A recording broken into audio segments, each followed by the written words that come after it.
The house appeared across the street overnight. The strange part wasn't that it looked abandoned. The strange part was that it looked exactly like mine. Same porch, same windows, same mailbox. Even the crack in the front steps was identical. I'd lived on that street for 6 years, and until that morning, the lot across from me had always been empty. Just grass, a few trees, nothing else. But when I looked out my bedroom window, there it was.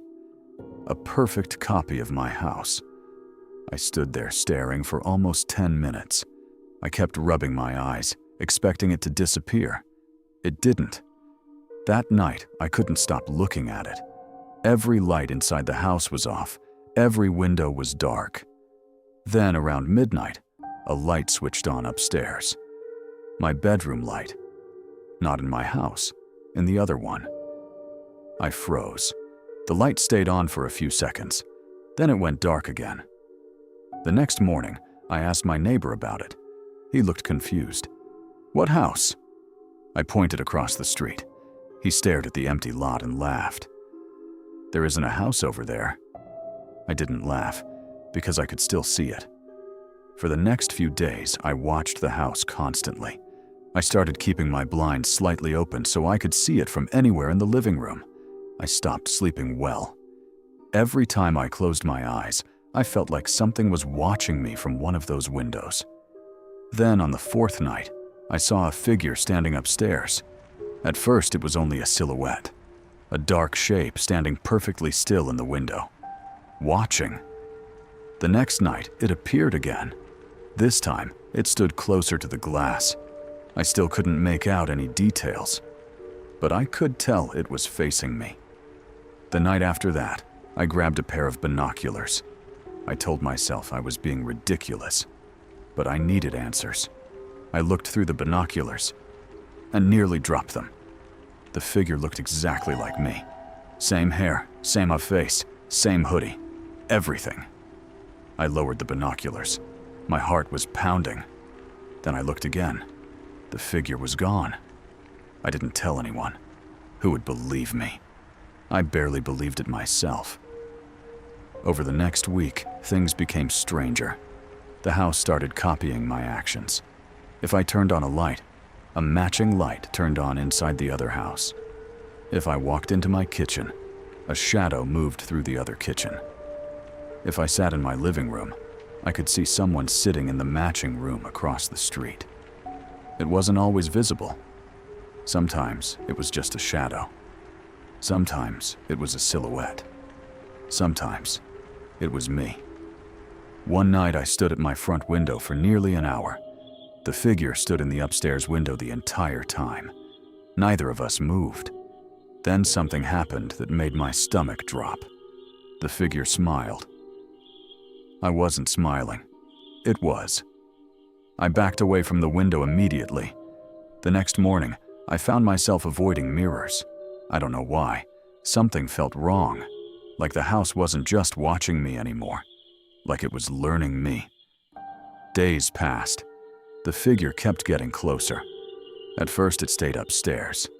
Then it appeared in a hallway window. Then a downstairs window. Every night it moved closer to the front door, like it was making its way out. One evening, I noticed something else. The figure wasn't just smiling anymore. It was waving. Not casually, desperately. Like it was trying to get my attention. Like it wanted me to understand something. I should have ignored it. Instead, I became obsessed.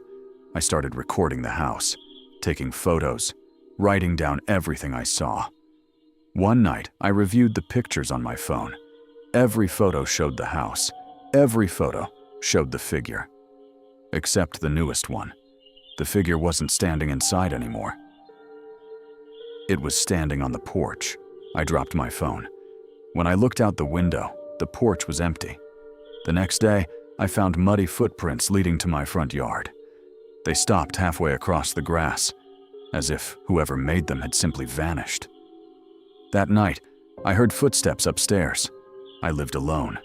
I grabbed a flashlight and searched every room. Nothing.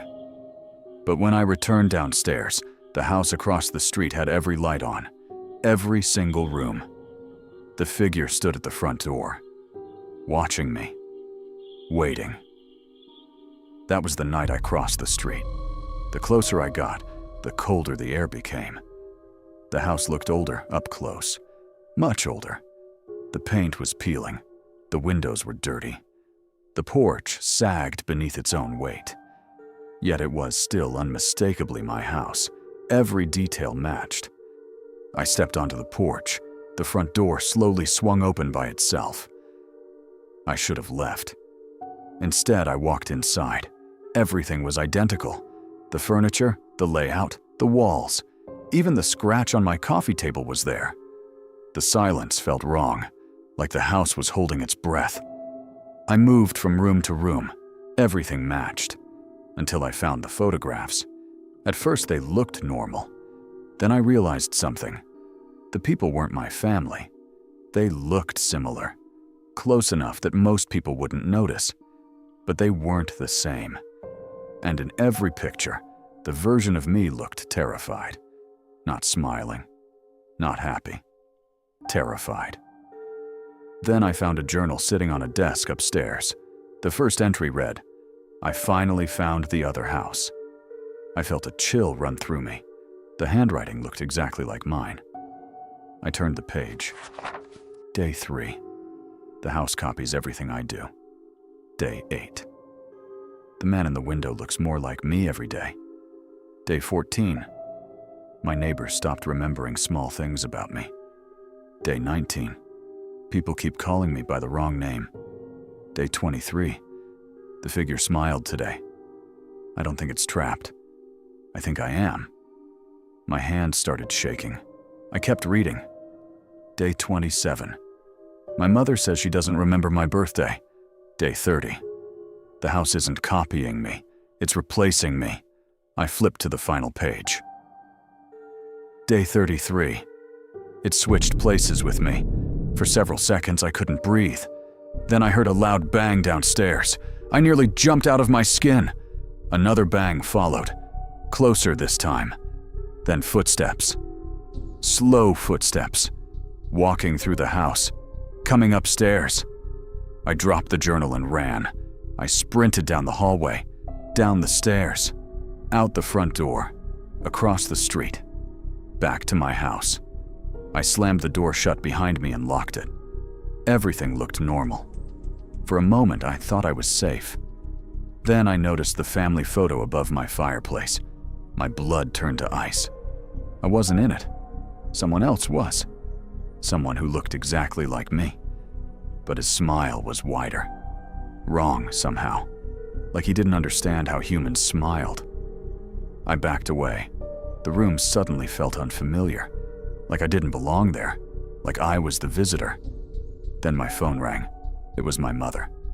Relieved, I answered immediately. "Mom." There was silence. Then she said, "I'm sorry. Who is this?" My heart stopped. I laughed nervously. "Mom, it's me." Another pause. "I think you have the wrong number." She hung up. I called back, straight to voicemail. I tried my best friend. He didn't recognize my voice. I tried my sister. Same thing. Nobody knew who I was. Nobody remembered me. I rushed to the front window and pulled back the curtain. The house across the street was gone. The empty lot had returned. No lights, no second house. Nothing. Then a light switched on upstairs, in my bedroom. I slowly looked up, and there he was, standing in the window, looking down at me. My face, my eyes, my smile. Only it wasn't me anymore. He raised one hand and waved, slowly, almost casually, like he'd been expecting me. Then he closed the curtain. The police searched the house the next morning. They found no records of me, no photographs, no fingerprints, nothing. According to every document they checked, I had never lived there. The house belonged to someone else. The man still living inside. The one who looked exactly like me. Sometimes people driving down that street late at night claim they see someone standing in the upstairs window. watching the empty lot across the road, waiting, like he's looking for something or someone. And if you ever see a house that looks exactly like your own, don't go inside, don't knock on the door, and whatever you do, don't let it see you looking back. Because if it finds a place for you, you may never leave.